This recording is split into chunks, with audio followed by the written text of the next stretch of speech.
pas du tout vous demander pourquoi vous aviez de la drogue sur vous aujourd'hui. C'est intéressant. Mais justement, vous en sauriez un peu plus.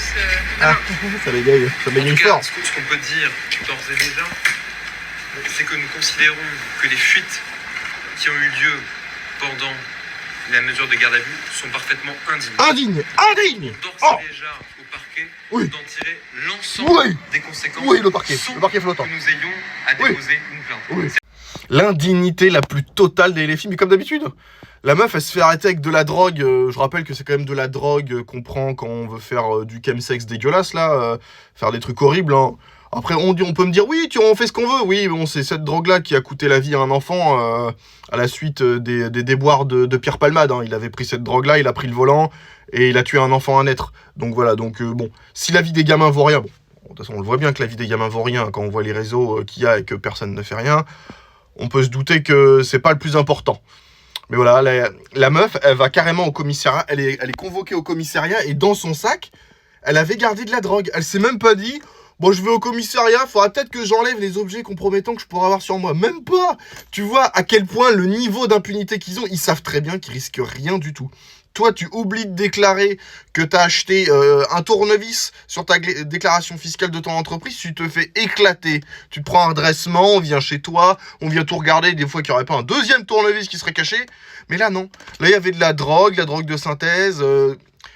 Tu sais, que des trucs illégaux, normalement, qui t'envoient en prison. Mais là, comme c'est LFI, et puis comme c'est Rima Hamas, alors là, vu Palestine, je sais pas, c'est peut-être la drogue que les Palestiniens prennent pour combattre le méchant État d'Israël. On ne sait pas, peut-être qu'elle se met dans la peau d'un soldat. On ne sait pas. Là, demain, elle doit donner des explications. À mon avis, ça a dû bégayer fort hier soir avec son avocat. Du coup, comment on va justifier ça? Je peux dire que j'ai un glaucome ou j'ai un rhume et c'est de la drogue, c'est révolutionnaire comme traitement.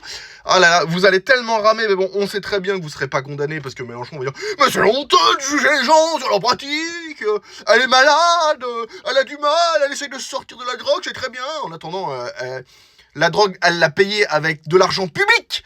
Bah oui, parce que c'est nous qui payons son salaire à cette connasse. Donc notre salaire sert à payer de la drogue à tous ces députés de merde. Et Rima Hamas, elle touche à peu près 40 000 euros d'argent public par mois. En tout, de l'Europe, c'est à peu près ça. Elle a 8 000 euros de salaire net.